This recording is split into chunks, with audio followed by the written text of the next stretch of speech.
Welcome to Even Tacos Fall Apart, where we have conversations with experts and share personal stories to help navigate the complexities of mental health with compassion and empathy. I'm MommaFoxFire, and I am so glad you're here today. Before we get into today's episode, I want to take a second to acknowledge the time of year. We are rolling into June, and if you've been feeling a little off, you're not alone. School's out, routines are shifting, the days are longer, and for some people that means more freedom and fun. For others, it's overstimulation, disrupted schedules, too much togetherness, and not enough connection. Pride Month can also stir up a mix of emotions, especially for those who are navigating complicated family dynamics, identity struggles, or memories of being excluded or misunderstood in the past. If that's you, please be gentle with yourself and carve out space to breathe when you need it. Today's topic is all about communication in romantic relationships. And that sounds simple on paper, but it's one of the hardest things to get right. It's not just about saying the right thing. It's about knowing what you actually want to say, understanding your own needs, and being able to express them in a way that your partner can hear without the conversation blowing up into a fight or freezing into silence. Most of us didn't grow up with solid models of how to have hard conversations with people we love. Maybe we learned to keep quiet to keep the peace. Maybe we were taught that speaking up was rude or selfish. Maybe we went the opposite direction and only know how to communicate when we're at a boiling point. And then we get into adult relationships, and suddenly we're trying to navigate intimacy, emotions, responsibilities, triggers, and past baggage, all while trying to figure out what the hell our partner actually meant by that text. That's why I was really excited to talk with Nicole Richardson. She's a licensed professional counselor and marriage and family therapist in Texas. She specializes in working with couples, trauma, and addiction recovery, and she keeps it real. We actually recorded this interview back in 2021, but the insights are still incredibly relevant today. If anything, the last few years have made communication even more complicated between stress, burnout, isolation, and all the uncertainty we've lived through. So this conversation still hits hard. In our chat, Nicole and I talked about the difference between healthy and unhealthy communication, what happens when partners aren't hearing each other, how to handle conflict without going nuclear, and the importance of understanding your own emotions before trying to explain them to someone else. We also touched on some of the stuff you don't always hear in therapy conversations, like what happens when parents and adult kids try to shift their communication patterns, and why media examples of love and relationships can set us up with some pretty unrealistic expectations. So whether you're partnered, single, navigating co-parenting, or just trying to get better at talking with the people in your life, there's something in this conversation for you. All right, let's get into it. Here is my interview with Nicole Richardson, all about communication in romantic relationships. Happy Mental Health Monday, everybody. Welcome on in. Hey guys, how are y'all doing? Oh, so many people are first today. We got lots of firsts. Communication in relationships is relevant to my interests. So things are going amazingly with my gal pal, Autumn. I am so happy for you. So happy for you. Every picture that you post is just amazing. We are lucky enough to have a wonderful guest here tonight. This is Nicole Richardson. She's a licensed professional counselor supervisor and licensed marriage and family therapist supervisor in the great state of Texas, which I am also in. Having worked for a variety of Austin nonprofits and agencies, she started a private practice 8 years ago and specializes in trauma, couples in crisis, and chemical dependency recovery, and is passionate about helping people live the lives they want to live. I have some links for you. She has a website, she has an Instagram, she has a Facebook, and she has an e-course coming out also. Ooh, that was not a pretty post, but you can see where it links between, and I'll clean it up next time I post it for sure. So if you're interested in any of those, do you want to talk about your e-course right up front real quick? Sure, yeah, we can totally do that and then talk about the stuff that everybody else wants to talk about. Literally any day now, I'll have it up on Teachable. It's a course for parents that want to talk to their kids about body and sexuality and drugs and other scary topics, but kind of just don't know where to start. So it really breaks down what to say and when in each sort of developmental stage, and how to talk about, you know, all the weird and awkward things that happen to somebody's body, and how to say no and all that good stuff. Yeah, that's great. The description that you sent, which I did already post in Discord too, sounds fantastic. And as someone with kids, like those are hard topics to talk about with your kids. If you are uncomfortable with any of it, with any of that, those are all difficult topics. She's very quiet. Okay, all right. So let me adjust my volume down and your volume up, and that ought to get us where we need to be. Yeah. And then I can turn this up as well. Give me just a second. Okay, I've got that all the way up. Okay, that should be good. I know we need some sort of sing your ABCs song or something. Okay, it looks like it's hitting the right levels. There you go. So thank you so much for joining us today. Chat, we do have a question queue open. If you would like to ask a question, type !Q, enter your question, just put it into the chat, and then I will make sure that it gets asked. And as usual, this is not to be construed as personal counseling or anything like that. I am not a professional, and while our guest today is a professional, they are not your professional mental health professional. So make sure that you're not taking this as any sort of specific advice, but feel free to ask questions that will support you as you need to. We already have a question in here, and that is Bite Mark's question, which is, what is your favorite poem? Oh boy. The first thing that comes to mind is Shel Silverstein's book, The Giving Tree. Yeah. So poetry was not my favorite medium of art growing up, but that's probably like the sweetest favorite thing that I think even as an adult, like I could still enjoy. Yeah. That was a very, very good book, and very touching. And yeah, it's fantastic. It's a good one.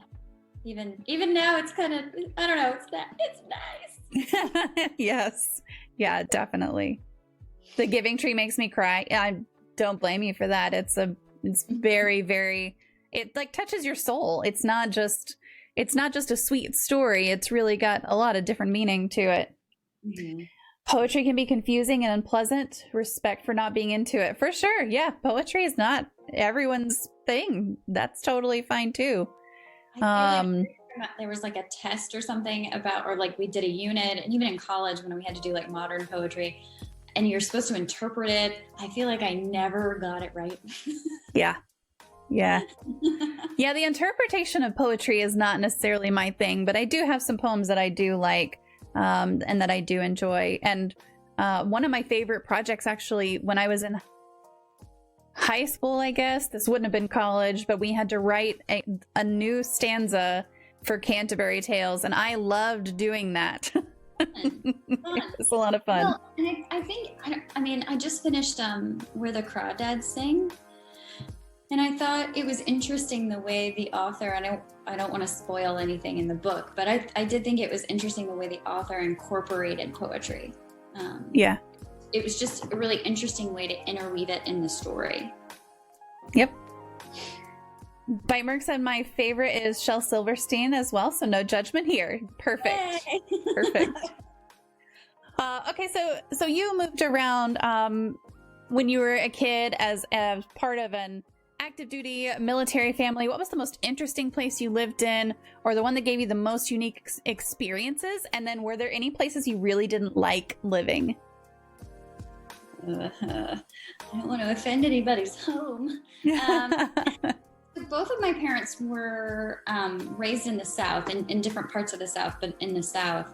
And so I think all of us were a little not as prepared when we moved to Alaska. I had never seen real snow before that. I feel like I had thought I had been cold before that, but I hadn't really been like cold before.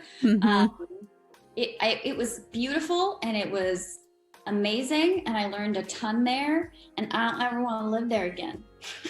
It was beautiful. I'm happy to visit in like July, August. That is where I'm happy. But it's beautiful. I'm glad that I did it. I just don't think I ever want to do it again. Yeah, that's quite a difference from south to Alaska. Yeah. Similarly, we lived in Florida. So we moved from Alaska to Florida. Oh, another gigantic change. Not weird at all. And so the suburb we lived in, there was one middle school and one high school, and they actually they were on the same property. We were fenced off, so they kept us away from each other. But there was it was not a bad, like it wasn't a bad town, but across the street was the crack house. And every once in a while, between like maybe once a year, between classes, you'd come out, the bell would ring, and there would be like a SWAT team cleaning up the crack house. Oh boy. I mean, it's very like anytime you see in the news, like Florida man is bad or Florida woman is real bad. It's never a good story. Florida man saved boatloads of children. No, never. Right. So right. It was like I literally saw the best one I saw. Florida man takes warrant for his arrest and wipes his backside with it. Oh boy. Well, I mean, just like right there in front of the police. Yeah. I was also impressed that he could defecate on command. It was. Yes. Yeah, no kidding. That's impressive or medically concerning. One of the two. Maybe both.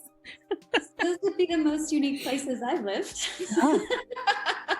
Those are quite unique. I can't imagine living in Alaska. I don't like to be cold. It's like 65 or something outside right now, and I have on a sweater. So it's pretty something here, and I've got on my warmest sweater, and I'm inside with the heat. Yes, so. Right. I'm inside with the heat in the warmest room in the house because this room has to stay warm because I have animals in here who have to stay warm, and so it's like I don't enjoy it. Definitely don't enjoy it.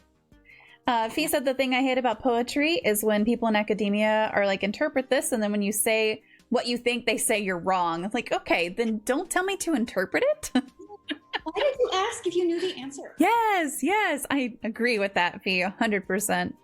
Yeah. Fun fact, the reason we have all those Florida man stories is not because there are more crazy people there, it's because their records, arrests, etc. are more accessible to the press than the average state. Oh, I didn't know that. I didn't either. That's neat, and maybe makes it less concerning? I'm not sure. Oh no. Florida man, warrant for his arrest. I don't know. Right? I'm sure that happens in other places. I'm sure it does. It's got to. It actually seems like something that's totally plausible in Alaska as well, although not as feasible because you've got so many more layers on. True. You would really have to strip down pretty quickly in order to get that done. Hey, more. Anyone else agree the guess is quite? Yeah, I have that turned all the way up as far as I can, so I'm not sure what else to do besides turn myself down more, and then you guys can turn your own volume up on your computers. It's probably you. Oh, well, maybe it is. I have no idea. Welcome on in, though. Can you tell us a little more about your experiences and what made you become interested in specializing in mental health? Ooh, so that I feel like is a little bit of a story, I guess. When I was probably 10, decided to be an attorney. Hi. Yeah, go back to bed, baby. You got wild hair. Hey, bed. Okay, go eat a banana and then go back to bed. I love you. Sorry about that. It's okay. I get hungry sometimes before bed too. I don't blame it. Yeah.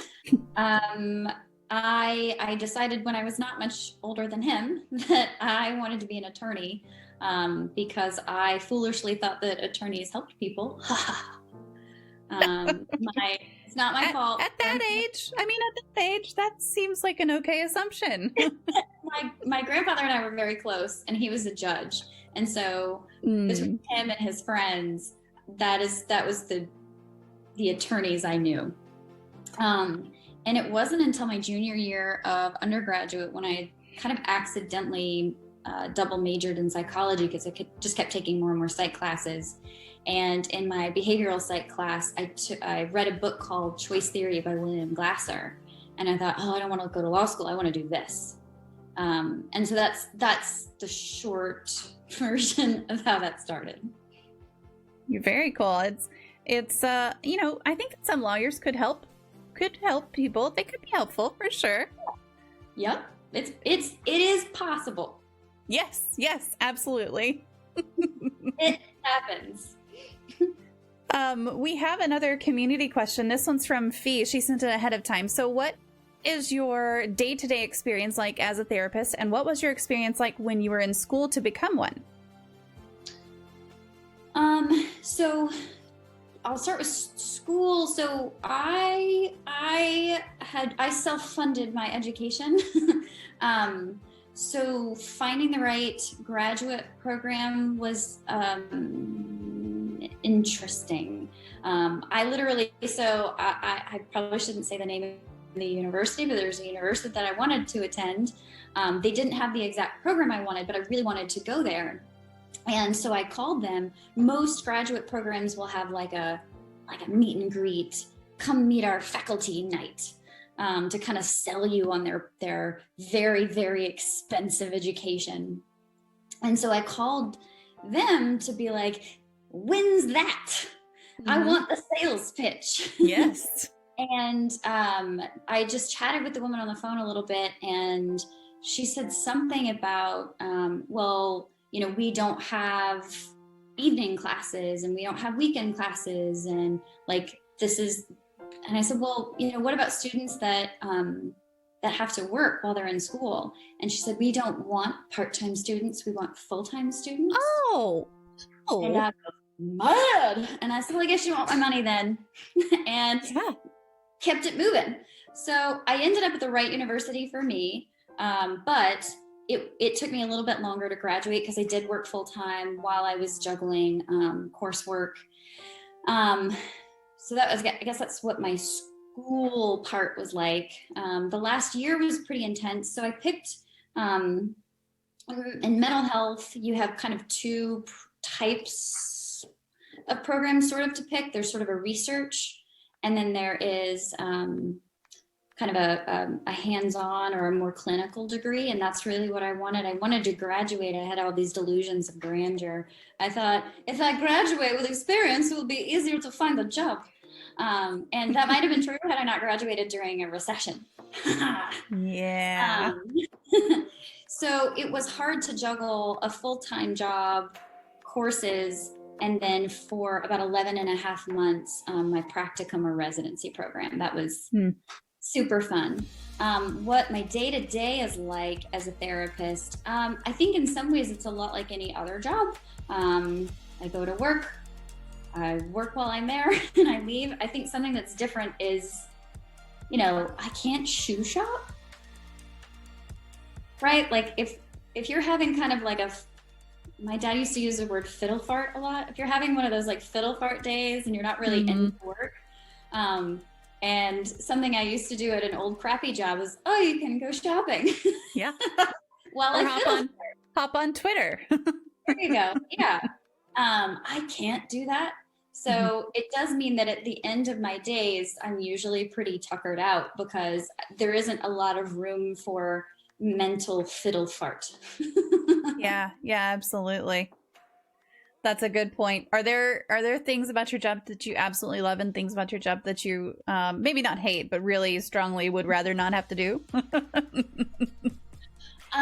So the part that I love is getting to watch people really sort of step into themselves and step into their autonomy and really learn about what they want for themselves, and then do it. That's hands down the best part of my job. And it happens a lot, which is great. The worst part, there might be a tie for the worst part.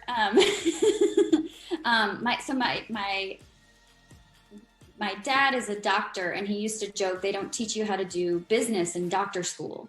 Well, the same is true in therapist school. They don't teach you how to run your own business. They don't teach you how to, I literally took one class, and it was my only elective in graduate school was private practice. Wow. And it was an elective. It was an elective, yeah. And my professor was amazing, but in one semester, when you really don't know what you're doing, it's like trying to take a sip of water from a gushing fire hose. Yeah. And you're like, wait, she said what? I don't understand. She gave us an article about how to write a will and how to tell your clients that you're dying.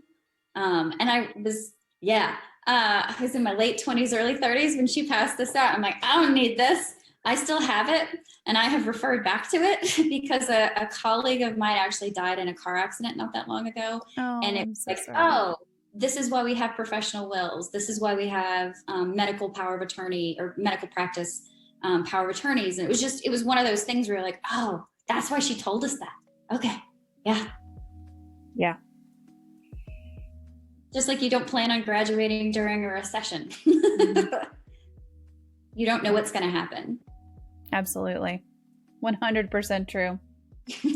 Hey, Frost. Hey, Unstoppable. How are you today? Bite said, this is the kind of real talk we need. Absolutely. Fee said, in relation to that school you were talking about, is we don't like to accommodate poor people. That is the truth. That is, I think you're spot on there. That is what they were trying to say. I have no doubt. Turns out my money's just as green, even though I'm poor. So yep, absolutely. Listen, it spins the same, if not a little bit, just a little bit faster. I was happy to give it to a completely different university. Bite me, school, I won't say. Yep, absolutely. Fee has a question. She says, where did it go? I just had it. Do you have any advice or insight for someone interested in pursuing a career as a therapist that you don't think is widely known or that you don't think you'd get elsewhere? Oh, there's so much. Okay. So every time I go and speak to therapy school students or people that are getting ready to graduate or just graduated, so in almost every state that I'm aware of, basically the way it goes is you go to school, you pass a board exam, you get a provisional license, and then you have to get a clinical supervisor while you complete that provisional license, all the requirements for that provisional license in order to get fully licensed. Something I wish someone had told me was you can start with whatever supervisor you want to start with, and then you can change supervisors. And it doesn't have to be that they weren't good or you didn't like them. I always tell people that are starting to work with me that you might think when you start, I want to specialize in trauma, for example.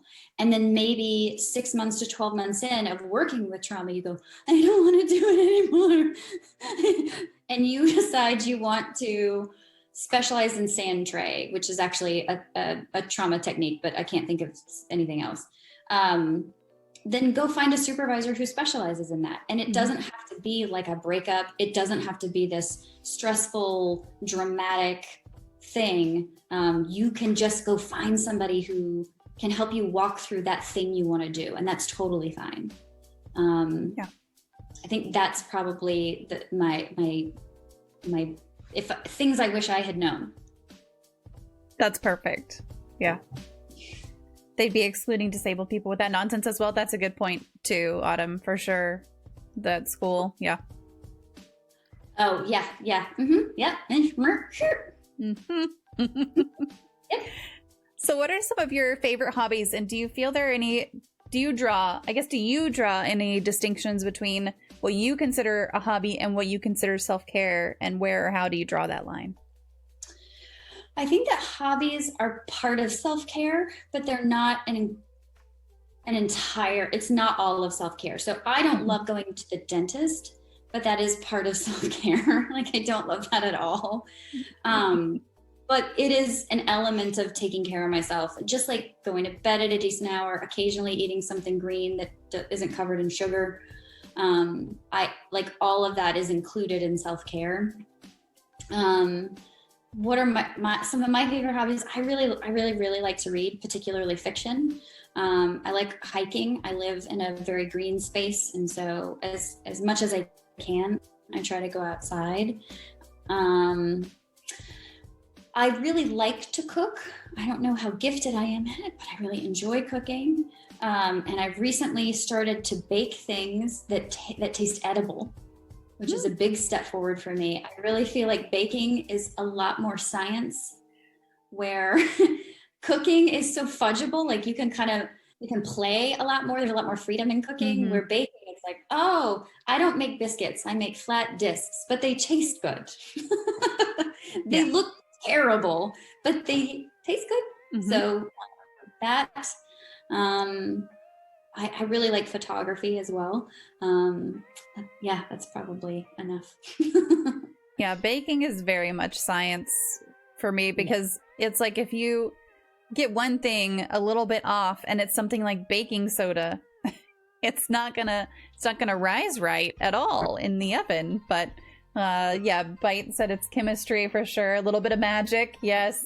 Fee said it's very much science. I agree. And then cooking is more like, what do the stars tell you today? We're gonna do it this way, and like, it'll probably turn out edible with cooking, but not with baking.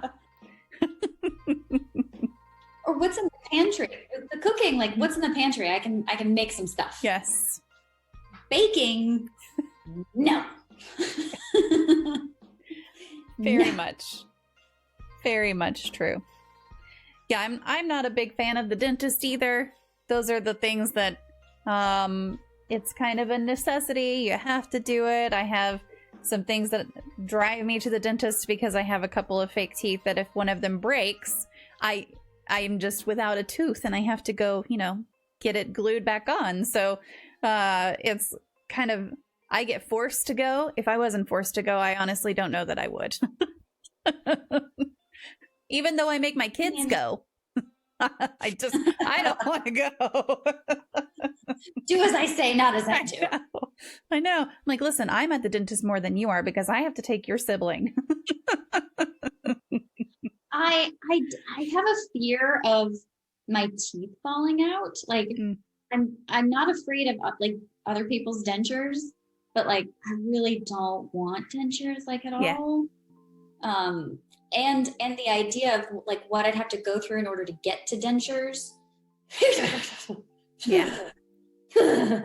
I don't want to. I'll let the mean lady tell me how to floss for the teeth time. Right. I don't want to do it. Yeah. Yeah. Well, having had dentures since high school, I can tell you that it's not fun. Like, it's not a fun thing. It's not a fun thing to have to deal with every day. Oh. Well, and again, it's the process of having everything come out to have to put those in. Yeah. The dentures themselves, I think I can handle. It's the excavation work. Yes. No. Yeah. I had all 4 of my wisdom teeth were impacted, and I don't remember this, but I do think it's a funny story. My mom said when I was coming out of anesthesia, because they had described to me that they come at you with like a chisel and they chisel it off of your bone. And so my mom said that when I was coming out of anesthesia, I was sitting up going, this is a barbaric practice. I can't believe we still do this to humans. This is so ridiculous. I can't believe you did that to me. Agree. I agree with that. Oh my gosh. That makes me cringe so hard. I don't know if that's true, but that's what someone told me.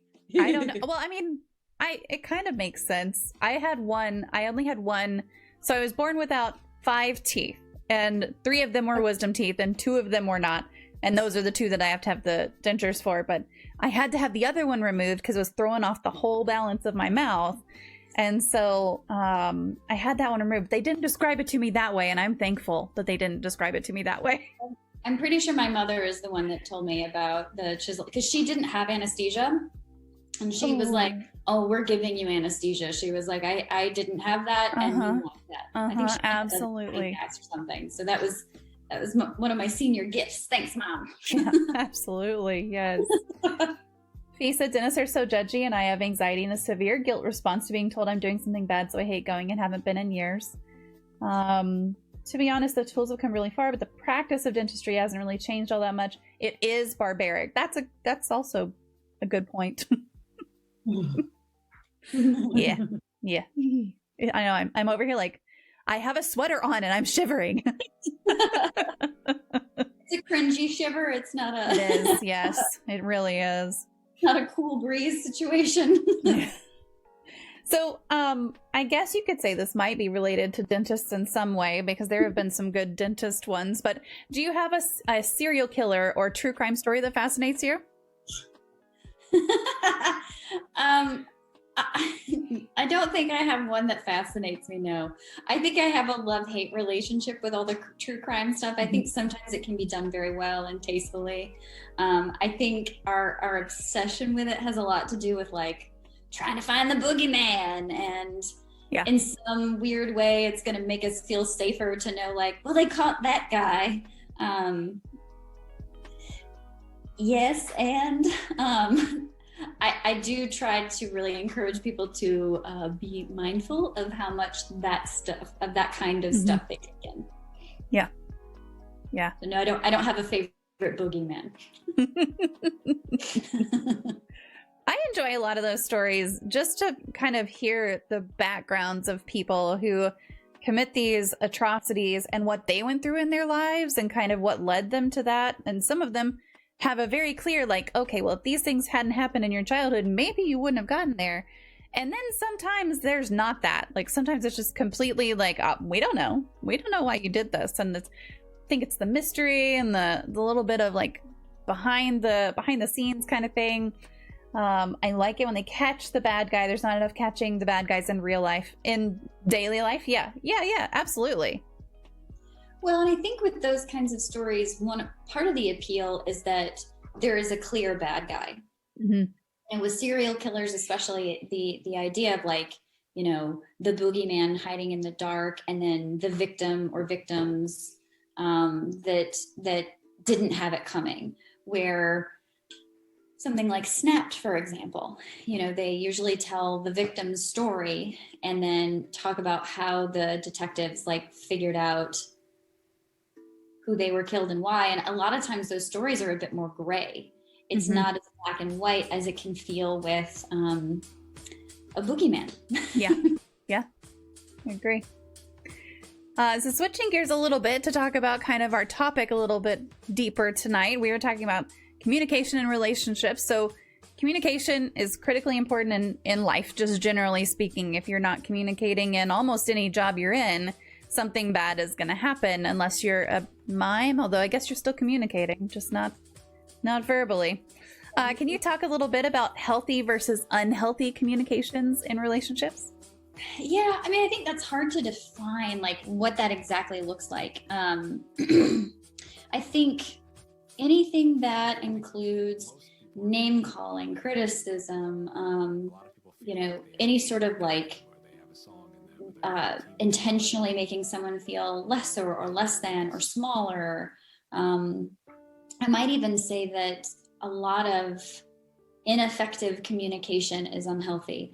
The definition of effective versus ineffective communication: effective communication, message sent equals message received, which is actually really hard, but everything else is ineffective. And so in the absence of information, we have a tendency as humans to fill in the gaps, and we make assumptions, and those assumptions aren't usually, well, she meant well. She's so delightful and she's so nice to me all the time, so I'm sure she meant that I'm swell. It's usually something quite a bit more hurtful than that. So that's really where the danger in ineffective communication comes in really fast. So I don't know that I have a very clean definition of like healthy versus unhealthy, because even in different situations and in different relationships, what's appropriate in one relationship is wildly inappropriate in another relationship. Mm-hmm. Yeah, absolutely. Well, and just thinking about it as sometimes the lack of communication is okay. Sometimes the lack of communication is a sign of something that's unhealthy also, kind of thing. And it totally depends on the relationship. I know if one of my kids isn't talking to me, and this is not a romantic relationship by any stretch, but I mean, I love them, but Not like you know, that. you're right. So if my youngest isn't talking to me, he's probably fine. He's just in his own little world because he has a bubble. But if my 14-year-old isn't talking to me, I know that there is something that I need to address there. And I feel like it's the same in a lot of relationships as well, where it depends on your partner's communication style too. Oh, for sure. Yeah. My best friend is an internal processor. She's very introverted. And so there will be things that are really upsetting and hurtful to her, and I won't hear about it for weeks. Not because she's trying to shut me out or keep me out of it, but she wants to really sit with it before she talks about it with anybody.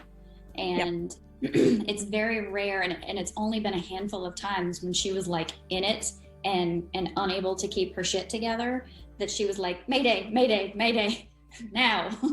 And even then she didn't want me to talk. She just wanted me to sit there and eat ice cream or whatever, right? Watch movies with her. It was really not a time to talk for her. Yeah. So yeah, everybody's different, but I do think though that maybe even in or particularly in a romantic relationship, if you're an internal processor, if you're an introvert and you need a minute, it's just as important to tell your partner, I want to talk about it and I can't yet. We're gonna talk about it and I'm gonna try tomorrow. You're right. But I can't right now. And I think that's something that sometimes we, whether we're angry or we're sad or we're scared, sometimes we don't, and I'm an introvert, sometimes we don't give to our partners. And again, in the absence of information, we have a tendency to make assumptions. And so if I just get quiet, my partner can very easily feel shut out, ignored, rejected. And that's often not the intention at all. And so all it takes from me is to say, my head is spinning, I can't think straight, I want to talk this out with you, and I can't yet. Can we try tomorrow? Can I try in 2 hours? Can you give me a minute? Autumn said, I try not to think of which partner was right or wrong in a relationship. It's more a matter of whether the dynamic is healthy or not. That's a very good point. Sometimes I just want someone to come over and eat Oreos on the same couch. Yes. Yes. Only if they're double stuffed. Ooh, double stuffed Oreos are good. Those are very good. The only ones that I like better than that, and I can only have like one at a time, are the white chocolate covered Oreos. Oh. That they come out with around Christmas sometimes, some years. Yeah. And they're very sweet. So I can have like one and that's it because it's too sweet. Yeah, I can't keep Oreos in the house. I think I try not to buy them more than once or twice a year because I will eat a sleeve a day until they're gone. Yes. Well, they make those packs that are like the four different ones, right? But like, why would you do that? I don't know. But why? Yeah, thin Oreos only. Uh-oh. Hang on. You can have the thin Oreos and we'll eat the double stuff. It's fine. It works out. Somebody's got to eat the thin ones. It's all good. Bite Mark said you can come eat Oreos with me. Double stuff is my jam. There you go. We're having Oreo buddies in the chat for sure. Double stuff for unbalanced. Listen, Fee, there's your Oreo partner right there. Joe is your Oreo partner. Oh, I love it. Fee has another question. She says, do you think there are certain acceptable in media or to the masses communication traits that are always unacceptable, no matter what the relationship is, like constant ribbing, even in just as an example? I think that's a great example. Now, to clarify the question, does she mean in social media or in relationships? I don't know if I fully understood the question. Sorry. So she said no matter what the relationship is. So I think that it probably any relationship, whether that's romantic relationship or something different. I think social media as well. I'm a joker. I'm a teaser. I like to laugh. But if all I do with any relationship is make fun or rib or tease, I'm really missing a lot of opportunities to ask for what I want and to praise the other person, whether it's a romantic or a platonic relationship.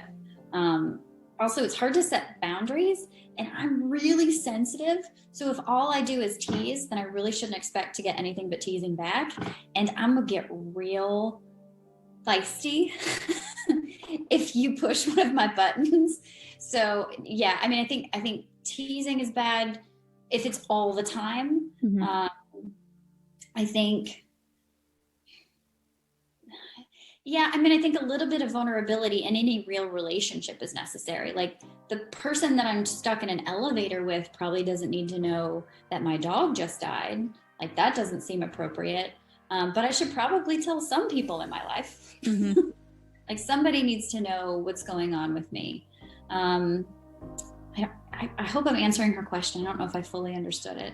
Yeah, she said seen as acceptable in media, but present in any relationship. So something that you might see in a show or a movie or something like that, that isn't actually, that is kind of typically portrayed, but isn't actually something that is very healthy in a relationship. I'm trying to think. Maybe I don't watch enough TV. I guess, so I think with a lot of reality television, there's a big obsession with like appearance and stuff and that kind of thing. And I obviously I feel like that's a problem. We're turning all of this off at some point and really just sitting on the floor and playing Legos with your kids or going for a walk with your partner and asking them how their day was. I don't know that we see a lot of that on TV or in media. And I think asking for what we need and then having I'm going to use the word confrontation, but confrontation doesn't have to be mean or spiky. It can be very gentle and loving. So confrontation doesn't have to be like, you did not do the dishes and I'm thinking about murdering you in your sleep because I just watched 10 episodes of Snapped and apparently that's a problem. So I think, yeah, I mean, I don't think it always has to be a gotcha either. And maybe I feel like I see, oh, that's something else that makes me nuts. This idea of the rom-com relationship. That or Cinderella, she rides off into the sunset and it's happily ever after. Sorry, boo. The minute you say I do is when you actually start to do the work. That's when shit gets real. So I think those are probably things that I see in media that we were all sold a bill of goods. Also, slightly unrelated but not, I think that we were also taught in Disney movies that there's a concept of happiness, that I can reach happiness and just stay there. And that is also not a thing. One of my favorite songs, the chorus goes, it's easy to bitch, easy to whine. It's harder to work, harder to try, hard to be glad to be alive. It's a lot of hard work to be happy. Absolutely. He said, like how some people think making racist jokes is okay because they don't hate Black people, but actually racist jokes aren't okay. I'm wondering if there's communication stuff in relationships that's like that, where the people in the relationships don't mind, but actually those things aren't okay. To clarify, you're doing a good job answering this question. I'm just addressing your comment about not being sure if you're answering it right. Yeah. Okay. So, right. Yes. And I think there's some real, I think there's, and it might've been her too that made the point about like, different relationships with different dynamics. I'm trying to think. So I'll just use the example of my best friend again. I don't expect her to tell me every damn thing. I just don't. I don't expect her to tell me about her last meal, and she doesn't expect me, like, and that's part of our dynamic. where I have another friend who, you know, wants to know every time I buy a new outfit. and that's just part of our dynamic, and that's fine. Like, every dynamic is a little bit different. And so in a romantic relationship, the same is true. And so you almost imagine setting sort of like your own mini culture, if you will. This is what we do when we're thorny with each other. This is what we do when we're horny with each other. And these are the signals we get off. We send off when we're in those different places. Yeah. Bite said, I hate rom-coms where one person says no and the whole relationship is the other person ignoring consent and keeping pursuing them. Yeah, and then the happy ending is that it works. Bullshit. Yes. Yeah. Yes.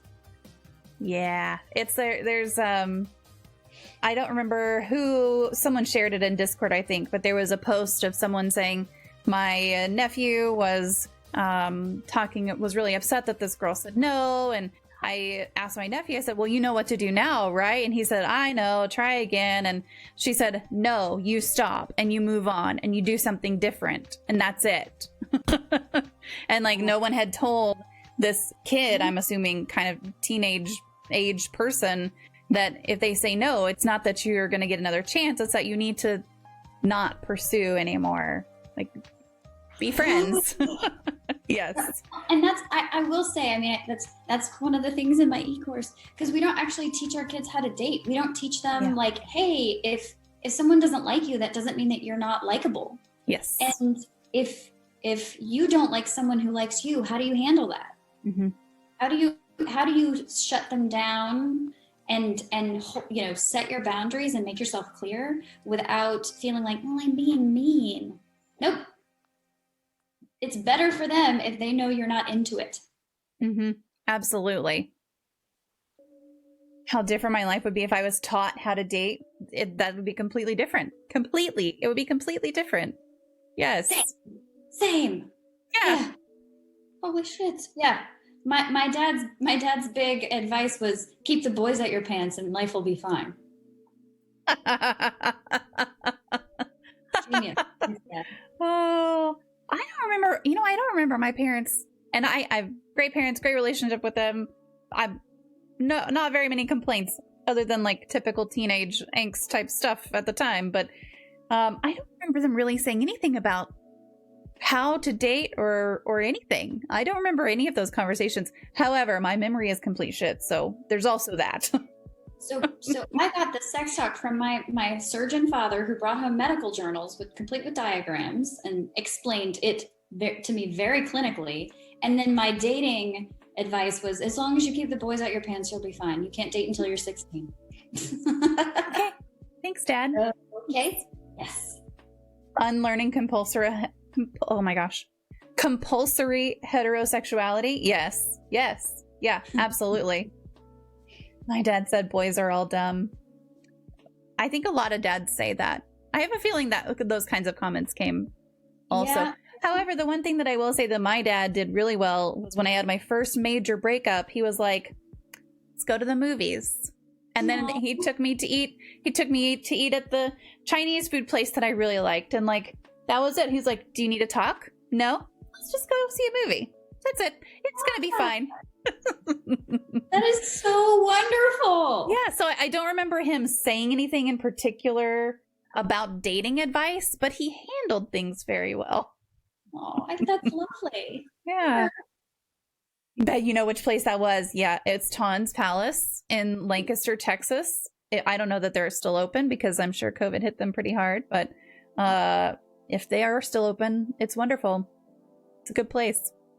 Are there some signs that typically point to a lack of communication in a bad way that folks should take note of in a relationship? Excuse me. Yeah, when you don't feel heard.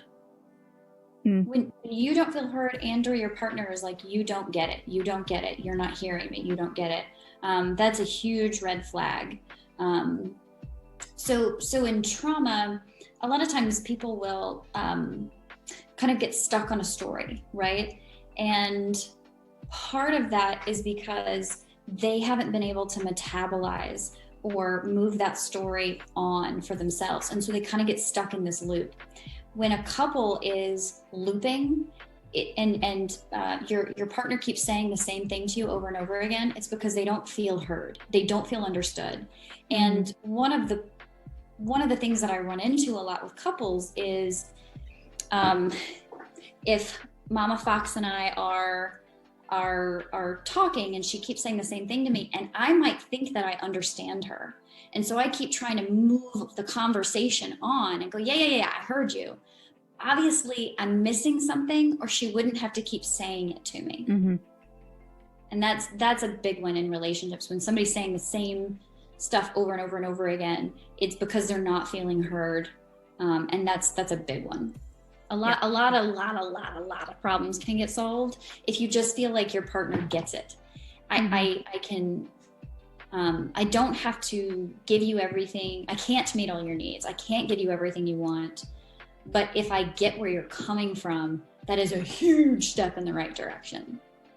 Is there a way to acknowledge to your partner that you do hear and understand them? Is there a good, reliable way to make it say, I hear you, I understand you, even if you don't have the perfect response at that moment? Yeah, I think, what I hear you saying is, and check to make sure you're right. What I hear you saying is that you're really frustrated that I haven't picked up my clothes off the floor in a week.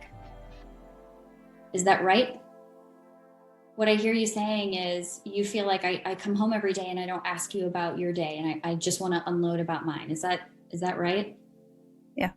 You don't even have to tell them that you agree or that you see it their way, but let them know that you hear them by saying it back, and saying it back without editorializing or adding your judgment.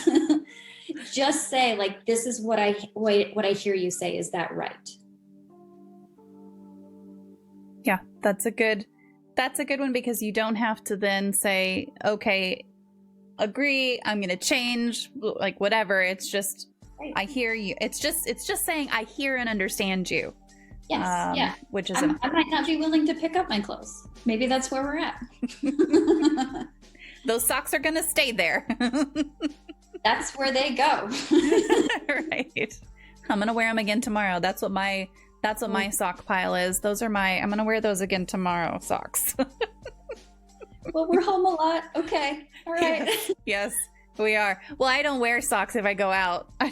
I wear flip-flops almost all the time. So the socks are just the fuzzy, under my desk socks. I'm so weird about socks and underwear. If you want to change them 3 times a day, I would rather do that laundry than have you put socks back on. I'm with you on the underwear. Yes. Kind of anything that touches a smelly, sweaty part, let me just wash it for you. Yeah. Well, there you go. Joe says never wear socks 2 days in a row. I listen. People have differences. Oreos. Oreo, like the Oreos, okay? So what are some ways to encourage and improve honest communications within a relationship? So I think that the really hard, there's 2 really hard parts to good communication. First is understanding myself. I can't effectively communicate what I want, think, need to you before I understand it myself. And I think a lot of times when people get flustered and upset, they have a hard time asking for what they need and getting what they need, because they haven't always named for themselves, this is what I really need. Mm-hmm. One of my clients today, it's a long story, had a conflict with his mom, and she lost her mind. And her apology was okay. She sent him a text message and essentially kind of said, I'm sorry, but, which is kind of shitty. Mm-hmm. And instead of saying, hey, I was going through a hard time, and taking responsibility for it, and then saying, what I really need from you is, she kind of said, I'm sorry, but. Yeah. Which just kind of undoes the I'm sorry bit. Yep. So I think step 1, really understanding what it is that I need. What if I'm angry, what's really pissing me off about this? It's probably not the socks, right?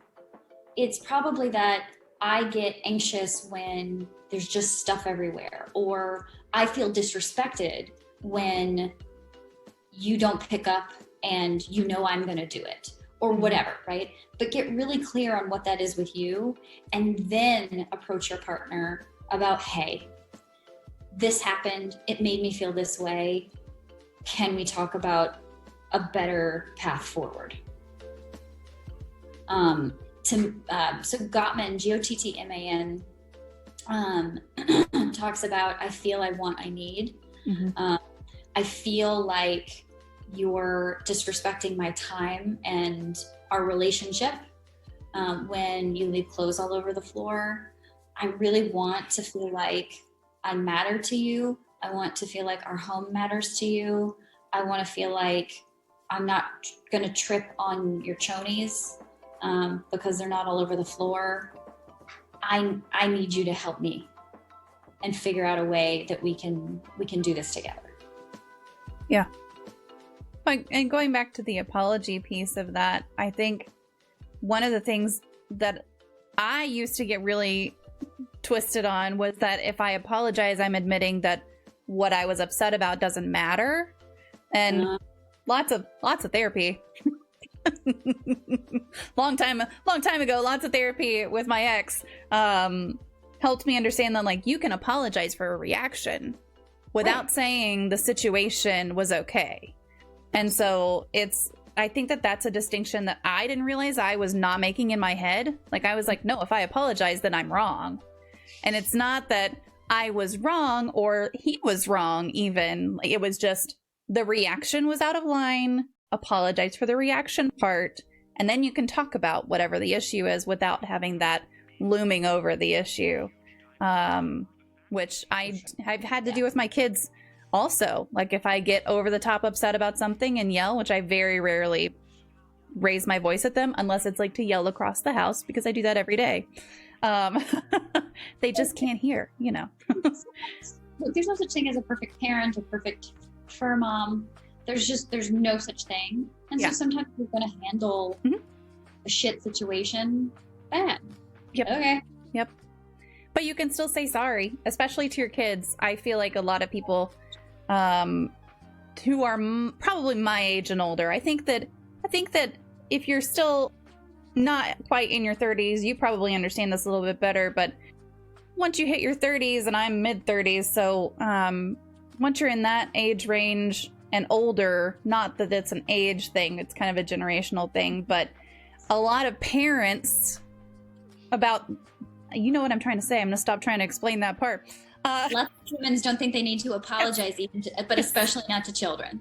Yes, right, because they're the children and they are subordinate somehow, or they don't matter as much somehow, or and so it's really difficult if you didn't grow up with a parent who was like, no, you matter. The way I reacted was wrong. Whatever this, I'm listening to you.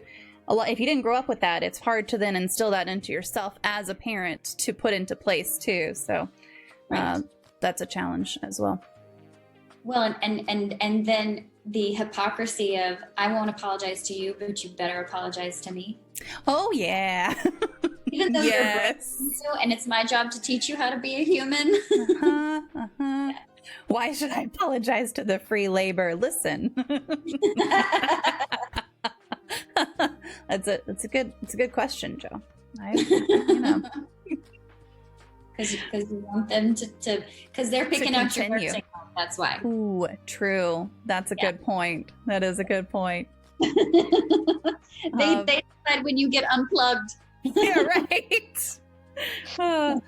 Bites, it sounds like those socks are where a basket should be to me. I'm working on finding more efficient ways to solve the issue I am encountering, though, so maybe that's just me. That's definitely an approach. Definitely an approach there to try to say, well, you put your socks here. That's where a basket goes. We have another community question. Sophie says, do you think there are things in relationships that you shouldn't communicate? Also related, if you have something small that bothers you, is there a criteria for whether you should speak up or speak out or keep the peace? That's a good question. Well, I worry about if it's bugging you, like here's a thought. If today's Monday, I think, right?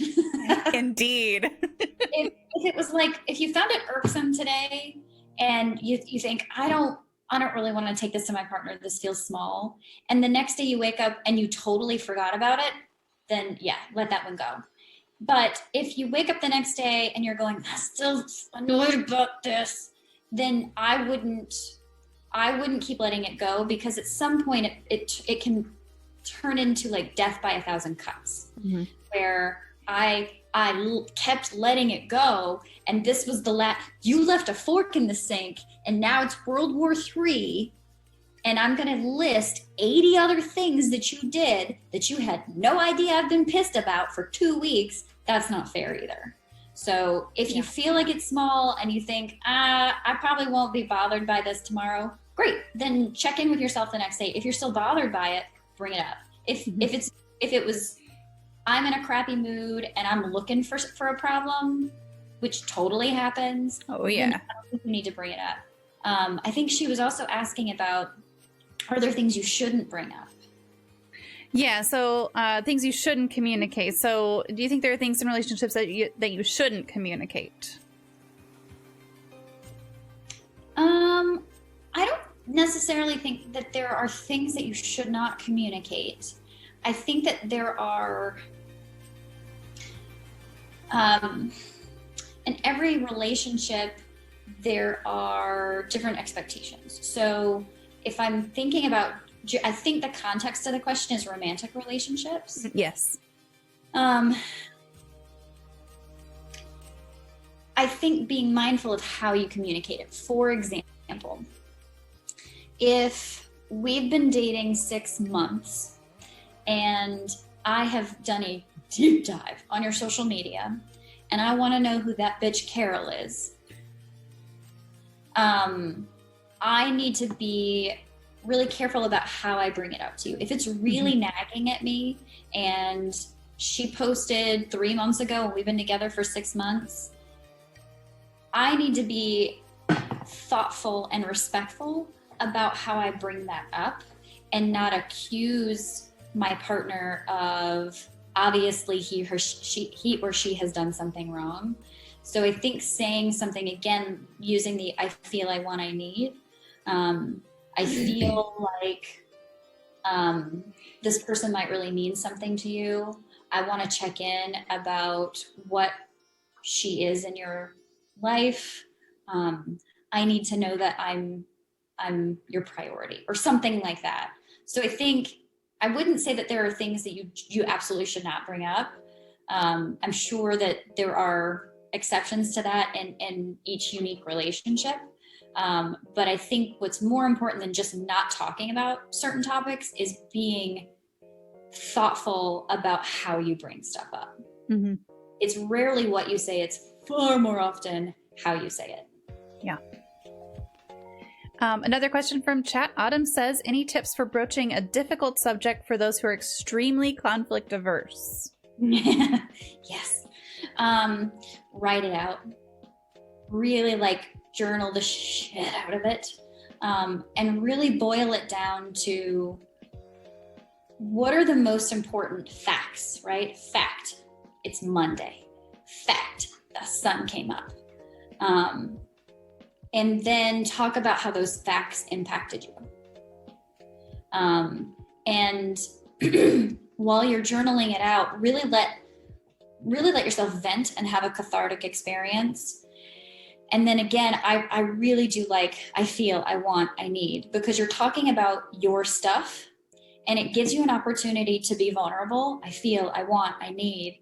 And if your partner is really in it with you, not to say that what you say with I feel, I want, I need can't upset them or get them going, but it is much harder than if you come in hot with, you did this and I'm mad at you. And I don't know if I can be in this relationship. I feel, I want, I need can just help keep things calmer and more less critical or criticism based and more constructive. Yeah.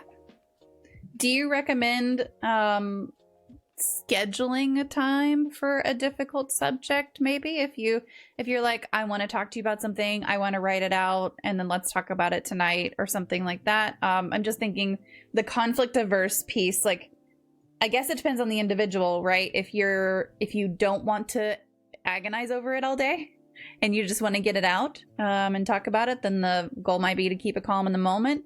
If you're like me and you would rather have everything thought out completely, delaying it sometimes is a little bit more helpful. But I guess the conflict, is there anything for the avoiding the conflict piece that you would recommend?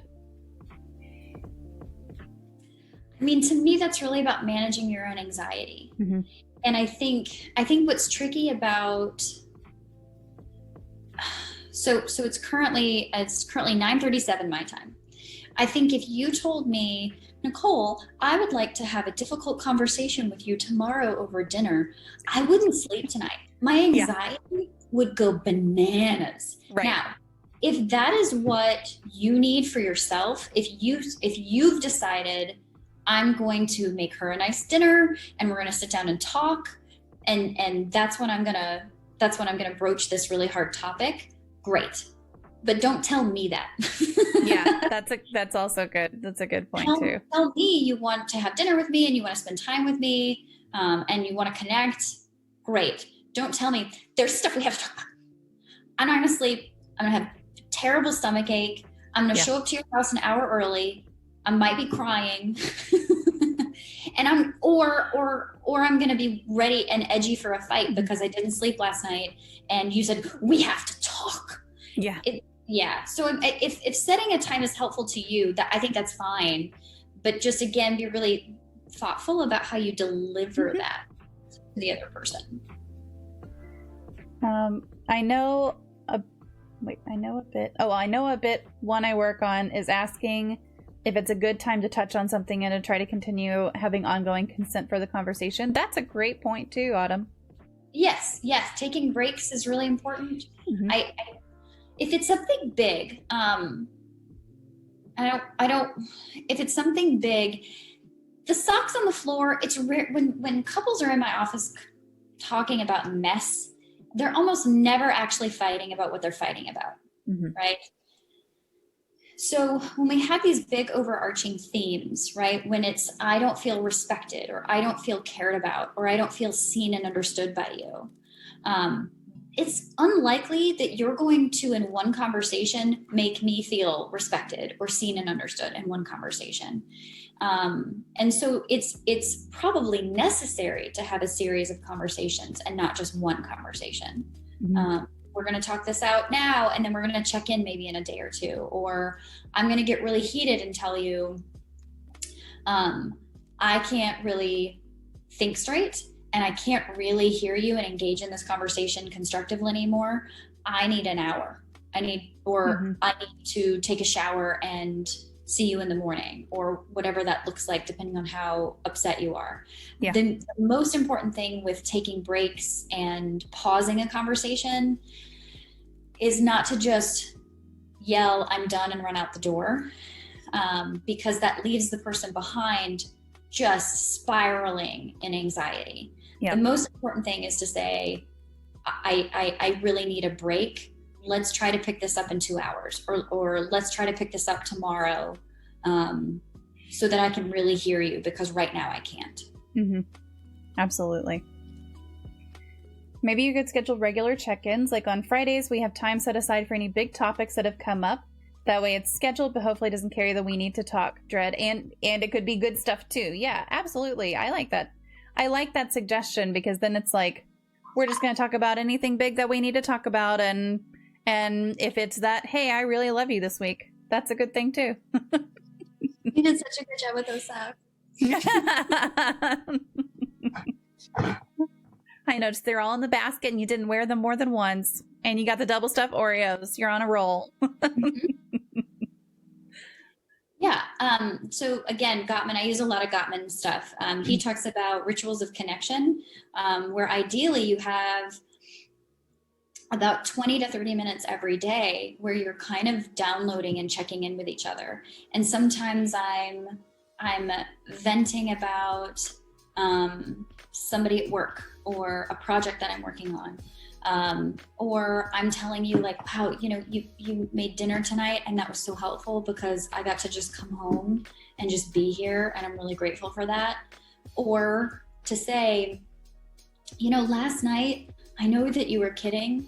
And when you said whatever joke, right? I know you were kidding and it hurt my feelings. And I wanted to let it go and I slept on it, but it just bugged me all day. Yep. Like, so having these like daily check-ins, it doesn't have to turn into, Mount Kilimanjaro or something. Mm-hmm. Absolutely. So how important is nonverbal communication and body language, and what can someone do to encourage opening communication without using words necessarily? So there's this great book, Malcolm Gladwell, Blink. Roughly 93% of our communication is nonverbal. Tone of voice, eye contact, body, what's happening from the neck down. We have these micro expressions, facial expressions, even sometimes word choice, right? The well-placed four-letter word, for example. All of that is huge. And when we're texting, tweeting, DMing, emailing, all of that gets lost. Yeah. Oh, well, almost all of that gets lost in the black and white letters of all of that. So nonverbal communication is huge. How can you encourage people to open up? Was that the question? Yeah. How can you encourage someone else to communicate without necessarily saying anything? How do you, I think occupying the same space, if you don't want to talk, then it almost becomes critical to occupy the same space. And you can say a lot just by like putting your head on somebody's shoulder or putting your hand on someone's knee. You can show a tremendous amount of support by, rubbing somebody's back, scratching their head if that's something that they're into. All of those things can show a tremendous amount of care and honor and support and connection, all non-verbally. But it does mean that the onus has to be that we're physically together. Mm-hmm. Yeah. And I think right now in the COVID times, that's really tricky. It's something a lot of us are missing.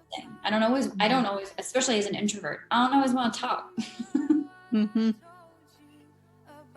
Yeah. And I sometimes wouldn't mind having a human here, but I don't want to talk to you. Right. Sometimes it's enough to just sit there and do something next to each other, not even necessarily together. Absolutely. Is there any body language that closes off communication, kind of the opposite? I don't know what you're talking about. Yeah, I think a lot of us know it when we see it. I think what we run into issues with sometimes is we don't always know we're doing it. Right? I might not necessarily realize what I'm projecting out, but I can see it in other people clear as day. Mm-hmm. This does not indicate that I am interested at all. Yeah. So, looking at somebody responding to their nonverbal cues. So even just then you kind of nodded, right? There are 100 things that we do that we don't necessarily say, mm-hmm. right? But you're communicating, I'm listening, this makes sense to me. This does not. This does not encourage me to want to say more. Right. Yeah. It's especially hard over, not that we've talked about Zoom with our one guest ago, whoever it was. We talked about Zoom and the difficulties of like, okay, I'm looking at you over here, but I should be looking there so that you get the eye contact.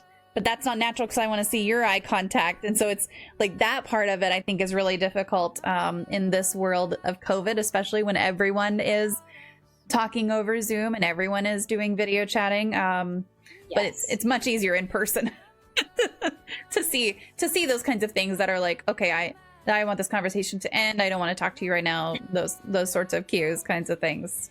Well, I think even with Zoom, you can watch someone's eyes and you can tell when they're looking at your image versus like, I'm over here reading a text message or paying attention to my email, not to you. And oh, look, there's some shoes on sale. I'm just gonna get this tweet out real quick over on the side.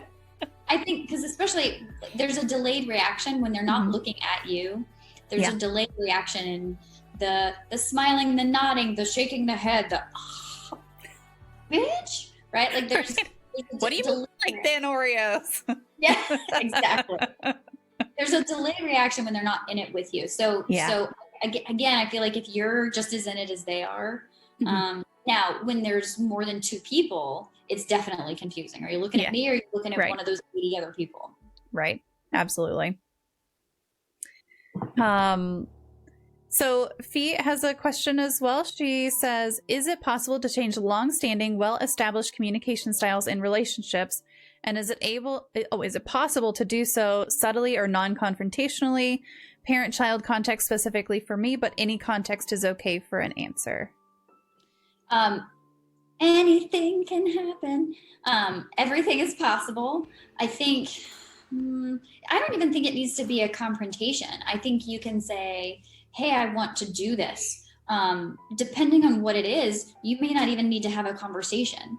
So something that you mentioned a few minutes ago about like apologizing to children. I don't need to have a big weird conversation with my kids about how I'm gonna start apologizing to you. I just start doing it. My kids are gonna think I have two heads the first couple of times, and then they're gonna go, yeah, you're sorry, okay. And right, so I think especially with kids, the absolute most important thing for kids is consistency. When they can trust you, when they can count on you, when they can rely on you, they are safe. And that's the most important thing for them to thrive physically, mentally, all of that. Scholastically, when they can count on you, they are safe, they're okay. So if there's something in your dynamic with especially your kids that you want to change, it doesn't necessarily have to be a conflict. And I think you can even talk about it as, our family values are that we praise each other. So every day I'm going to notice something you did right today. And I'm going to invite you to do the same thing. If we want to celebrate each other's wins. So every day we're going to talk about something we did right today. So I think, especially with kids, you can talk about your family values and why you're going to make a shift, but I don't know that it needs to be a big conflict. I feel like what about with an adult child and their parent? So if I'm communicating with my mom or my dad, and I want to change the way that dynamic is there a way to do that without saying, Mom, you've always sucked at communication and we're going to change it right now? Okay. So this one is far more complicated scenario, because here's the deal with kids. When you're the adult and you have minors in the house, you have so much more power. When you're an adult dealing with other adults, you only get to control one side of the story. So I think depending on what the situation is, you can decide, like, this is what my boundaries are. Now, for a lot of us, and there's nothing wrong with this, but for a lot of us, we have two parents. We have ideal mommy and actual mommy. We have ideal daddy and actual daddy. And for a lot of us, there needs to come a level of acceptance of who our actual mommy and daddy are. And there's a great book, Will I Ever Be Good Enough? It's written specifically, I cannot remember the gal's name, but it's written specifically about narcissistic mothers. It's also really relevant to daughters of mothers, daughters who had mothers who had severe mental health problems or addiction. But you know, a lot of it is about accepting, like, maybe mommy or daddy can't give me this thing. Maybe they can't respect my boundaries, even if I have a really well thought out, well planned, respectful, boundary setting conversation with them. They might even say, "Yeah, sweetie, I'll do that," and then not do that. The client that I referenced earlier, basically the boundary they set in their relationship years ago was to never talk about politics. Their big fight was his mom came in hot about politics, real hot, and like out of nowhere. And like they weren't even going back and forth. She just sent him this like horrible email. Oh, so, cool. Yeah. Good morning. So I think that if you have parents that are open and want to talk things out with you and have demonstrated that in the past, then I think, hell yes.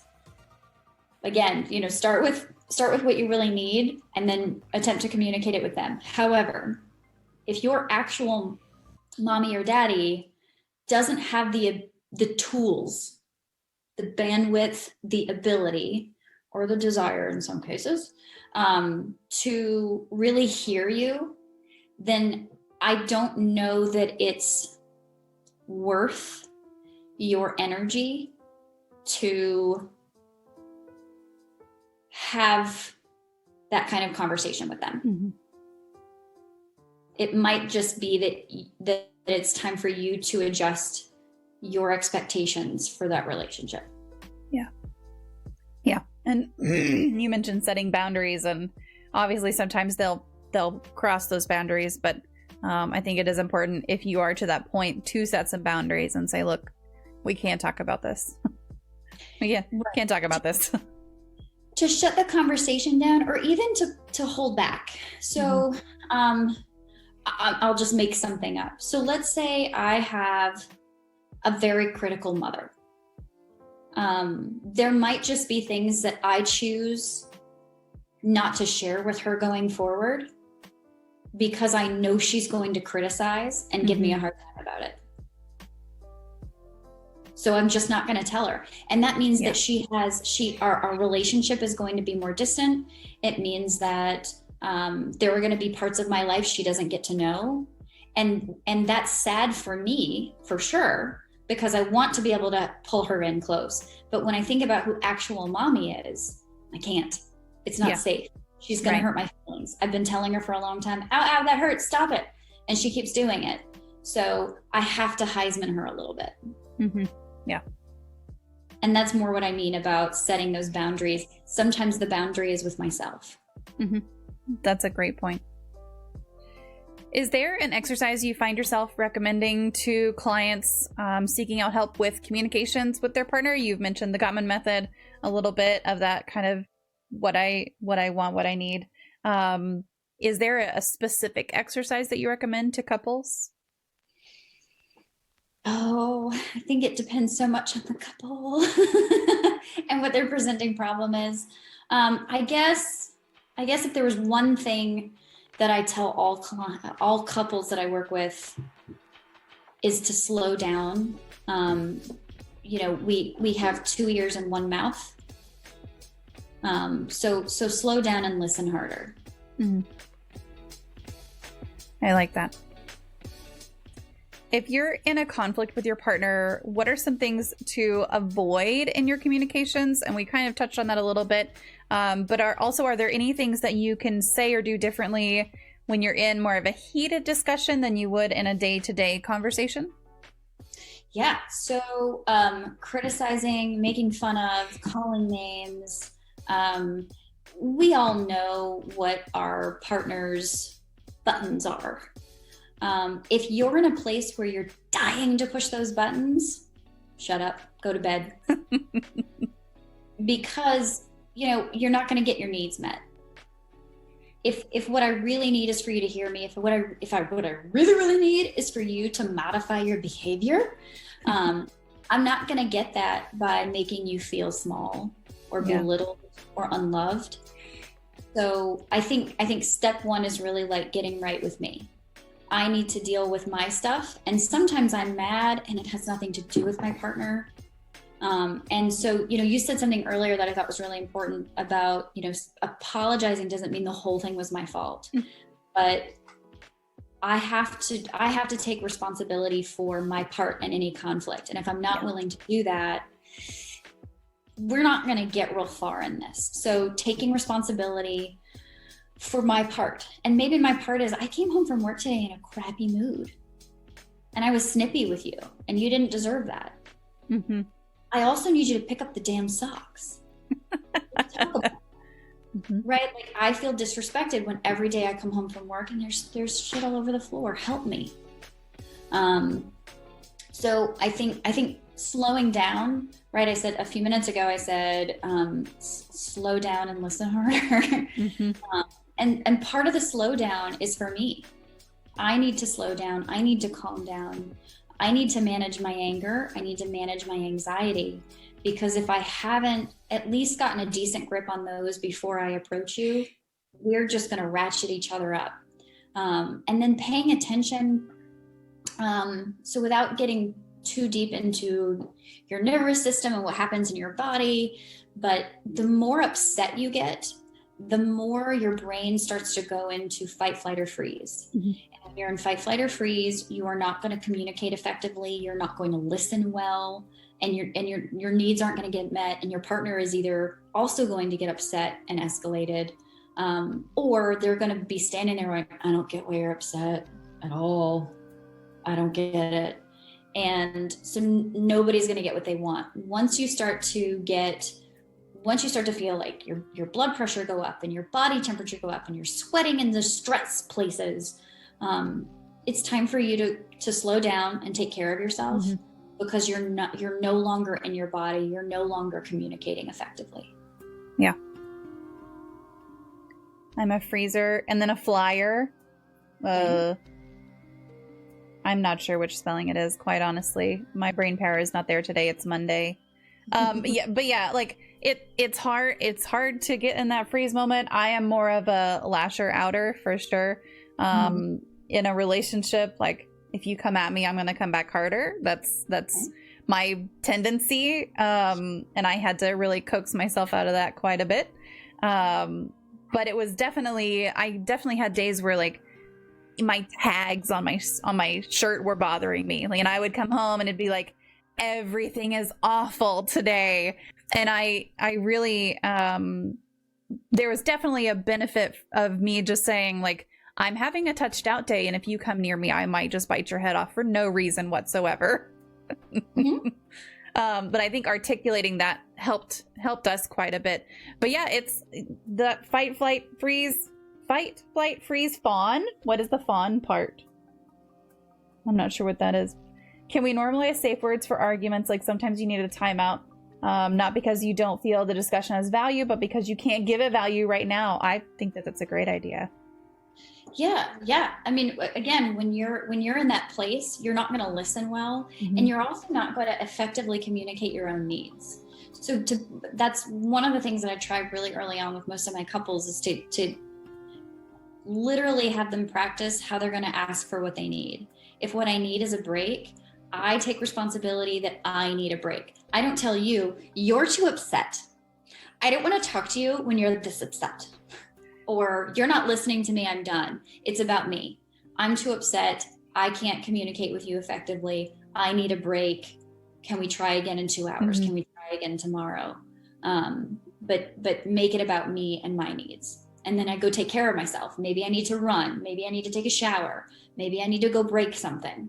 But whatever that is, I need to go take care of me, slow down and deal with myself. Yeah. Fawning it. People. Oh, okay. All right. I understand. Okay. Accepting the blame, people pleasing. Okay. I understand what you mean by fawning now. And when I was first talking trying to train myself out of being a fighter, I went the opposite direction into what you're saying right there. And I had to bring myself back to the middle. Like, that's not good either. Let's come back. Let's do a swing. Swing this way. Yeah. I think, and this isn't something that I think particularly, I mean, not to kind of gender stereotype, but I think especially women are not taught how to be assertive often. And so this idea that I can stand up for myself, I can tell you what I need, but I can do it kindly, I can do it respectfully. Oh shit, that's scary, because so often women that do that are called bitches or cold, or I get called direct a lot, which I'm trying to kind of rebrand into very positive. I think it's a good thing. yeah. Sometimes it's meant as a compliment, other times it's not, and that's fine. But we aren't really taught how to do that, especially in the South. So I totally understand I'm just going to tell you that everything's okay. But I kind of go back to that's sort of like signing up for death by 1,000 cuts, because okay, if I stuff it now, this is still going to be a problem next week, and I'm going to be butthurt about it, and then something else is going to happen, and I'm going to stuff that, and then at some point your feelings matter too, your needs matter, and if whoever you're in the relationship with, whether it's platonic or romantic, if they really love you, they also want your needs to get met. And it is really hard. It's hard to be assertive. It's hard to confront. It's hard to ask for what you need. It's hard to be vulnerable. None of those things are easy. And if you want the relationship to work, then you have to do those things. Otherwise, your resentment will become toxic. I have the instinct to try to win the fight by saying the most hurtful thing possible, but logical brain knows that's a bad idea. I try to stop before I say things, because it's just going to be bad for everyone if I don't. Some people, though, are obsessed with not stopping the discussion. And man, I'm not trying to stop for me. I'm trying to stop for you. Yes. Yeah, I feel that. I feel that too. Yeah. I struggle with not being able to take a break from a discussion. Once I push past the vulnerability, anxiety, I get into resolve closure mode. I want to feel better, and that's anxiety. And people that want to fight till it's over, like fight through it, that's about anxiety, because I'm afraid to sit in this wound. It's hard to sit in this wound. It's really scary to sit in this unresolved, hey, we've named that shit's not okay place. That's really, really, really, really hard. Yeah. When should a couple seek additional help versus trying to manage on their own? Just generally speaking. I think that so the average couple waits 6 years into crisis mode before they seek professional help. Yeah. And so you can imagine why, like, there's the statistics on marriage counseling aren't great, because people will wait so damn long. So I think, I guess the rule of thumb is, what have I tried? If I've exhausted everything else I can think of, then it's time to think about couples counseling. I tried to sit down with you. We've tried to calmly talk it out. That didn't work. We read a book. We listened to a podcast. We whatever, right? There's a lot of different ways that people try. If you've been trying and the same problem is there, and it doesn't feel like you guys are, I don't want to say resolving it, because there will be issues throughout your relationship that never get fully resolved, whether it's your mother-in-law or whatever, right? There will always be things that you're constantly having to work through. So I don't want to use the word resolved, because that makes it seem like there's a magic solution to everything, and there's often not. But I think if you feel like this thing is driving you guys apart, then it's time to think about it. Yeah. I can't believe people wait 6 years. And by the way, that's an average. That's a lot. That's a long, like my ex-husband and I, we went to couples counseling Pretty quick after I found out that there was a major problem. Because I just didn't know beforehand, and I was like, oh, look, we can fix this. Let's go fix it. I'm also a fixer, though, so that might have something to do with it. And I'm like, what we're doing isn't working. We're going to find a way to make it work. But obviously it didn't. It didn't help. So maybe the issue had been there for much longer than I knew. And it had been 6 years. Who knows? I'll never get the truth out of that one. So there's that. Well, and it's hard because people change over time, right? And so what worked for me 6 years ago might not work for me today. Absolutely. Yeah. Yeah. That's a long time for an average. Because that means some people wait way longer. Yeah. Yeah, it does. Yeah, it does. What kinds of situations or markers would you consider to be a signal of a relationship being in crisis mode, but the people in the relationship haven't realized it yet? That's a good question. You're not fighting anymore. You're so over it, you don't even care enough to fight. You are checked out. At that point, I don't want to say, like, I can't do anything, but it's real hard. If you don't give a shit anymore, I can't. Like, there's no amount of therapy that can give you that give a shit back. Yeah, because you're not going to put the work in. Right. Yeah. Hands down. That is that when one or both of them come in and they're like, yeah, it's fine. I'll know it's over. Like, we're going to have maybe 6-8 sessions. Maybe. Yeah. Now, when they come in and they yell in the first session, I'm like, okay, there's a lot I can work with here. I can do this. All right. You gotta lower your voice. Right. You got neighbors, but we got to be quieter. I can do this. Yeah. Yeah. I swear I just saw something walk behind me. Yeah. Oh, it's small horse. It's a good way to put it. He is very tall. We joke around that he's like a deer because his legs are so long. There you go. Oh, it's the end for Kevin and I. We don't fight. Did you fight before? Like, I think that it's like the change, right? It's not just that you don't fight. It's a change from either trying and arguing and trying to get points across and trying to communicate, and then just not communicating anymore all of a sudden. Yeah, and I should be more clear too. I mean, when I say fight, I don't, like, there are couples that are just quiet. Like, honestly, if you're yelling at me, you've already lost. Yeah. I'm checked out. So a fight with me doesn't look like, like fishwiving it, right? Conflict, if a couple isn't willing to go, hey, that hurt, I don't like it, let's talk. That's conflict. It's not a fight, but it's conflict. Sure. I should have been more clear. I'm sorry. If a couple isn't willing to conflict anymore, it's done. Yeah. Are you saying their give a damn is busted? Joe, I think that's exactly what it is. Their give a damn is busted for sure. Yep. I can't fix the give a damn. Yeah, nope. I don't have a budget for that. He's really conflict averse, so we never fought. We just both got more and more unhappy, and then I was like, I can't live like this. And that was kind of the breaking point for you, was the I can't live like this. And then you guys started talking about it? Is that where that went? Hopefully. Yep. There you go. Good. Because it starts to become toxic. Yeah. And conflict is hard. You have to get really vulnerable.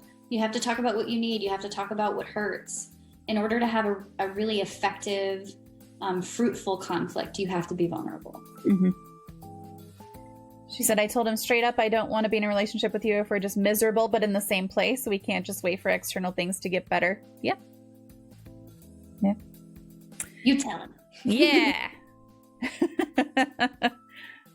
I'm glad that worked. I'm glad that worked for you, Fee. I'm glad that worked out for both of you. I think that was a good thing for you to communicate. And I'm glad that he was able to listen. Anna says, I've been in relationships where the red flags from their prior relationship weren't obvious to my partner, but they were hella obvious to me. It's easier to see some things outside than it is inside sometimes. Well, yeah. And when we're really into somebody, we don't want to see those red flags. Right. You ignore a lot. Yes, we want to see what they do right. We want to see what they could be. We want to see their best self. And we do that. I mean, I last year I did it in a professional relationship where I hired somebody that I thought, oh my gosh, this could be okay. And I ignored a lot of red flags because I wanted it to be okay. Mm-hmm. Yeah. And it wasn't. Right. Yeah, I talked a lot about red flags on Laugh for Purpose podcast, actually, whenever I was on his podcast. We talked a lot about red flags that I wish I hadn't ignored and that pointed to some really bad shit that went down. And I was just ignoring them. I was like, no, I'll look at all this good stuff. Right. Look at all the great. Look at all this great over here. So. Well, we're in it. We're committed to the success of it. Mm-hmm. Yeah. Especially Absolutely. Once you have a family, you want it to work. I've got real stuff invested in this working, and I want it to. So I'm just going to see what I want to see. Yes, absolutely. Put on those blinders. Mm-hmm. Look at the light parts. Really, really easily done. Yeah, absolutely. Are there any regular habits that you either maintain yourself or that you encourage your clients to develop that you feel like might not get enough attention? We talk a lot about sleep and eating right and exercise, but things that support overall well-being that might not be immediately obvious. Well, I'm sure that this isn't groundbreaking. Sorry, your cat is so cute. I know. He pulls, if I stop petting him. So the deer dog does the same thing. If you've been petting him and you stop, he takes his paw and he pulls it back to him. That's good. He's asking for what he needs. He is, yes. He's being assertive. I'm sure that you guys have talked about this. Mindfulness techniques like meditation are huge. Mm-hmm. Just the conscious practice of sitting where I am and accepting like there is shit I cannot change. All I can do right now is focus on my breath, and that's all I need to do right now. And there's a lot of mindfulness practices too around what do I need, what feels good, what's the next most right thing, that I think are really powerful. So I'm a big fan of mindfulness. The other thing, and this one's a real challenge for me because I like junk food, but you know, we have a gut brain. And so what we put in our bodies has a huge impact on our mental health. So really paying attention to your nutrition. And I have a tendency to tell people to add, not subtract. So I am not a big believer in crash diets or elimination diets unless you've got some health concerns that mean that that's necessary. That's not what I'm talking about. But if you really like junk food, then what I normally tell people to do is not to take that out, but to put healthy shit in too. Mm-hmm. Just eat your healthy shit, and then you can have the junk food if you still need it. And just to you know, gut. Yeah, we've definitely talked about how physical health and mental health and all of that is tied together, and one can impact the other and vice versa. You are too much. You are too much. No surprise that I raised a very affectionate and somewhat needy kitty. The assertiveness is a bit surprising though. Well, that's because he's mine. The assertiveness is from me, and my sister raised him from a tiny newborn kitten and then needed a home for him. So he came to me. So he gets the neediness of my sister, the physical affection neediness of my sister, and the you better give it to me now from me. But yeah, I think I'm telling you. Yeah, gut health is a really important thing that a lot of people do definitely overlook. And I like the idea of adding something instead of just subtracting and taking away, something like that. Well, I'm a big believer in not shaming people about food or giving them a hard time about food. If that makes you feel better, I mean, again, we talked about earlier about like self-care. Mm-hmm. You know, sometimes that includes eating vegetables. Yes, absolutely. But sometimes it also means eating cake. Mhm. And so I don't tell people not to do that. If that's what you need, Yeah. that is really what you need, do that. Also have a salad. Yeah. Well, that's what I do with my kids too. They'll ask for, right now it's Girl Scout cookies because it's Girl Scout cookie season, and so they're saying, you know, can I have time for my Thin Mints? It is time for your Thin Mints. Yes, ma'am. Okay. And my niece is selling them. If you want a link, there's a link in the chat. Okay. Although I'm sure they're at Walmart or Kroger or wherever down there also. But they sell their yes, yeah, 100%. They'll ask for Girl Scout cookies, and I'm going, okay, what's the last time you ate a vegetable? You haven't eaten one today? Go eat 5 carrots, and then you can have cookies. It's fine. Like, you have to get the carrots first. Right. Yeah, at least that way I know that you have eaten a vegetable and your body has those minerals and vitamins that it needs. Absolutely. Yeah. So you talked about as a kid wanting to be a lawyer and everything, but if you weren't doing what you do now, or if you had chosen a different path, do you think that you would have been a lawyer? Do you think that as an adult you would have picked something different? I don't know. I really wanted, when I was a kid, I really wanted to help people. But I also really, really liked physics, specifically like electricity. Mm-hmm. So maybe if like mental health and law were out, it might have been an electrician, Mm-hmm. or because I really like a lot of practical skills that I don't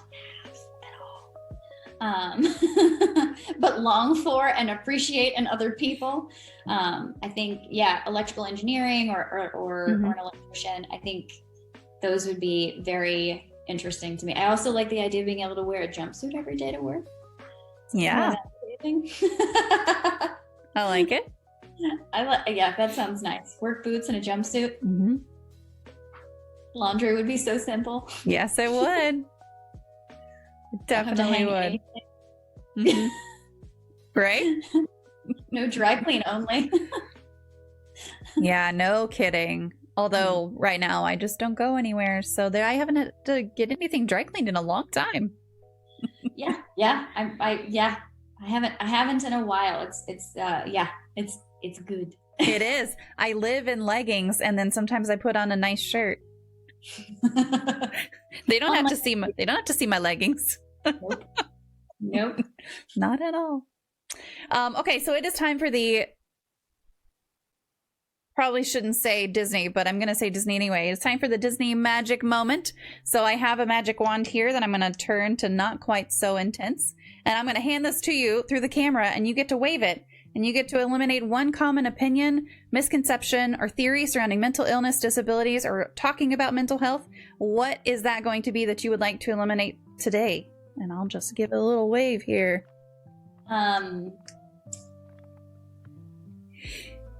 Being in therapy is about being crazy.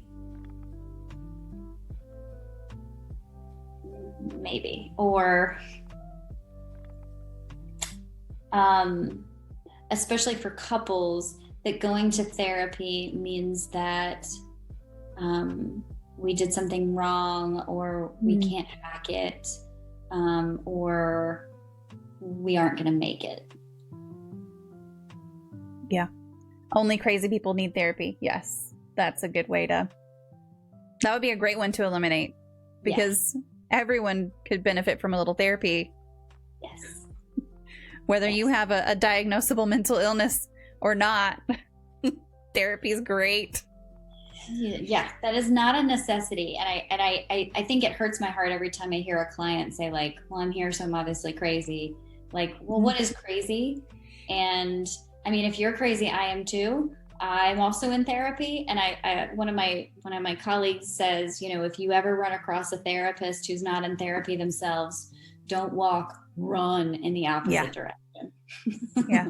Fast, real fast. I like that. I mean, I truly, even though I do have mental illness, and so it's like, I see a therapist and it is very helpful, but even whenever it wasn't about a mental illness, it was still very helpful to just kind of have a little bit of a gut check on what you're thinking, what your thought process has been, and a place to get things out a little bit in a kind of a safe space. So I like that. We do have another community question, and that is, what is a nice non-confrontational way to ask your partner to listen to you instead of deciding what you are going to say? Yeah. Like, I think that means that your partner tries to finish your sentence or goes, oh yeah, I know what you mean. I think that's what that question is about. I think that you can say, you probably know exactly what I'm going to say, but I just need you to hear me out. I just need to say this, and I need to know that you heard it. And again, you're making it about you. You're not like finger wagging. You're not telling them, you always do this. That kind of thing. Yeah. Yeah. And I think that also goes a little bit back to, if they're willing to rephrase back what you said, that probably would be beneficial. Is there a nice way to ask someone to say, like, did you hear what I said? My therapist told me to tell you that you need to. I think that you could probably say, I would like to offer this to you, and I would love it if you could do it with me as well. I think that's a respectful way to say, I want us to do this from now on. Yeah. I think that's great. And especially when you're not saying, hey, you're doing this wrong and that's why you have to try harder. Mm-hmm. When you're saying, I want to do a better job of making sure that I understand where you're coming from, and I'd really appreciate it if you did it with me. Yeah. I think that's great. Well, if anyone has any other questions they want to ask our guests tonight, feel free to go ahead and put them in the chat. I'm also going to pop her socials in here again. So this is her website, her Instagram, her Facebook, and the e-course that we were talking about at the very beginning. Links to all of those are in the chat now. And with that, I will just kind of open it to you and say, if there's anything that we didn't talk about while we're waiting on other questions, or resources you want to talk about, or anything, I'll just open the floor to you and let you have the mic. Okay. Now I'm afraid I'm going to start rambling. Just a mindfulness technique or practice that I teach a lot of people is that feelings are like farts. They don't need to be judged. They often pass. If they don't pass for a long time, it's probably worth seeing a professional. Mm-hmm. But that when you're gassy, you don't usually judge yourself for being gassy. So to try not to judge yourself for having any particular feelings at any given time. That is such a good analogy. I love it. Yay, fart jokes. Yeah. Listen, I have 2 very gassy children. So it's constantly a gas fest around here. And if I can relate something to farts with them, that's a good thing to relate because they'll understand it. Farts is self-care. One of my emotes is about farting. Because you gotta let it out. Like, it's not good to hold stuff in. That is one of the things. Like, it's not good. It's not good to hold things inside for too long. You gotta let it out. So that is one of my channel emotes, is a fart emote with a little fox smelling a little green cloud. Oh. And much like a fart, there's an appropriate time and place for feelings, and there is an appropriate and an inappropriate time and place for farts. The bathroom is a designated no judgment, let it rip zone. The dinner table, no. Yeah. Also, coming over to your mother and purposefully putting your butt on her and then farting is a no. That's not nice. We had to work on that one just recently. But then also being able to have compassion with yourself. Sometimes you bend over and they just fall out. Yep. And that sucks. That is it happens though. of walking into Walgreens and someone asking you how your day goes and then bursting into tears. It's the same thing. Yep, absolutely. I'm fine. I mean, I'm not fine, but I just want the gum. Can I go, please? Yes. I'm really here for the medicine. Can I just go? Yeah. Yes, definitely. The best is whenever they ask you when you're at like there to get something related to flu medicine or something else, and they're like, how are you? And you're like, really? Right. It's Imodium, not chocolate. How do you think I'm doing? Mm-hmm. Also, give me the chocolate. I need the chocolate also. Give me both. No, I love that. I think that that's a great analogy. I think that it's a great thing that everyone can relate to also. Everyone farts. Everyone farts. Absolutely true.